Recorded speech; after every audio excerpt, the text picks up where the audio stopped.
Here's my speech and my audience.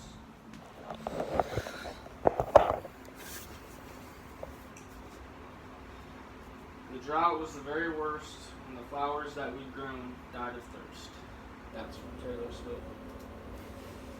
Drought is a prolonged period of abnormally low rainfall, leading to a shortage of water. Got that on dictionary.com.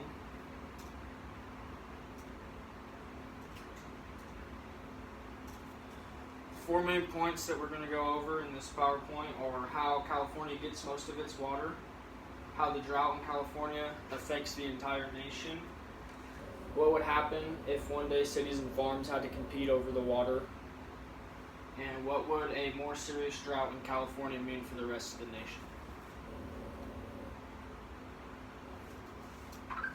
Precipitation in California for the last several years has been very low, and farms have struggled to put water on their fields.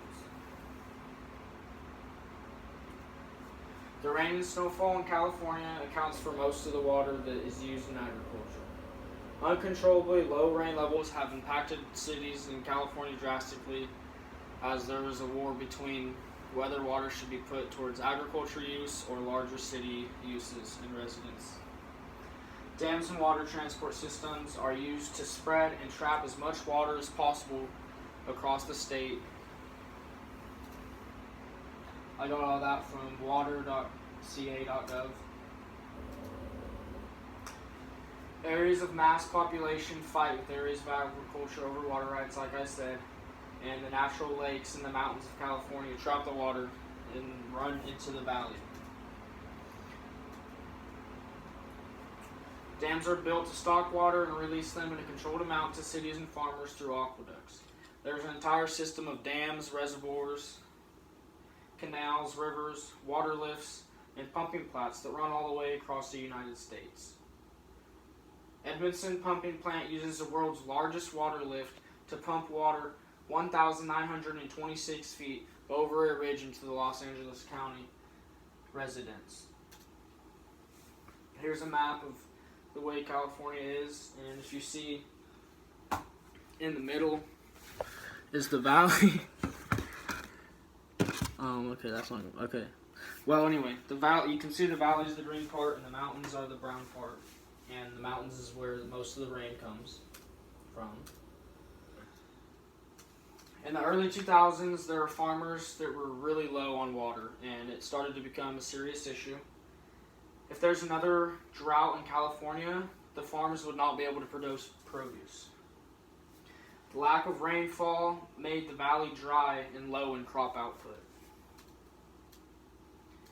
While farms struggled to produce food, there were many people in the cities taking advantage of their water rights, washing their cars outside of allotted times, taking too many baths, and just really abusing the water that they had.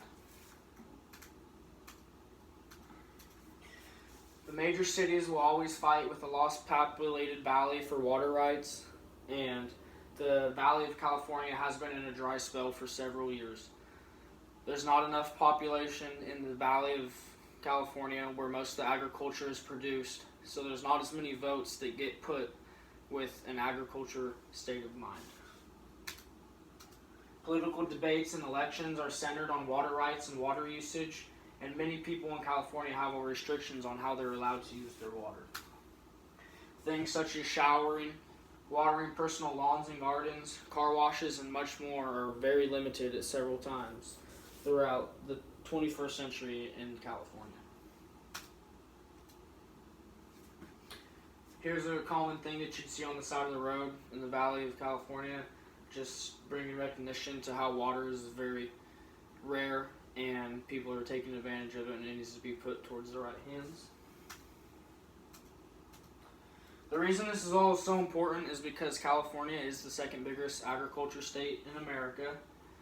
It grows over a third of the nation's vegetables and over 2/3 of the nation's fruits and nuts, and the water rights of California should really be a national concern.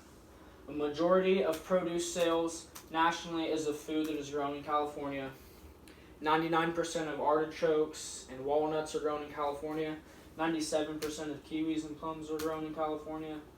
95% of the nation's celery, garlic, carrots, and much, much, much more is grown in California. I got all that information off of theslate.com. California is really a very large asset for the United States. The national economy relies on the agriculture that California produces. If a drought were to hit California again, fields would stop producing and the nation would lose its biggest supplier of many foods all across the United States. People across the nation need to be aware of where water is in highest demand to benefit the nation as a whole. If there is to be a drought like the early 2000s, cities and farms will once again return to fighting over water. Cities need water to run sewage, bathe, do lawn care, and other things, but families in the valley need water to run their farms. Not only do these farms need water to keep their houses and the shoes on their feet, but the farms are needed for the entire nation as that's their major source of food. There needs to be more information nationally about water usage in California. If there's another tremendous drought, California could potentially go into a civil war. Large cities will fight the farmlands and use water in their communities. If the cities take the water from the agriculture in California will fail. The lakes will dam water and transport it to large cities and leave the farms useless. Nationwide elections will help keep agriculture in California strong if we could vote on national level to protect agriculture in California. This is a picture of a sprinkler system, which is very rare in California because it's not common you see sprinklers going on because water is so rare. You can only water your crops at certain times of the day, certain days of the week, and certain months of the year. California water needs to be focused on going towards agriculture uses. California agriculture is the backbone of the national economy. To keep America strong, it is important to remember how much of a drought can affect people's lives all across the country. Drought in California could lead to a nation of high-priced foods and possibly nationwide hunger. The more national sales California farmers get, the more they can fight for water. Make California's water usage a national concern in support of agriculture to protect the farmers in the case of the next big drought. And that is all I got. This is our water hose all the way over there. Here's John Paul, and here's Paige.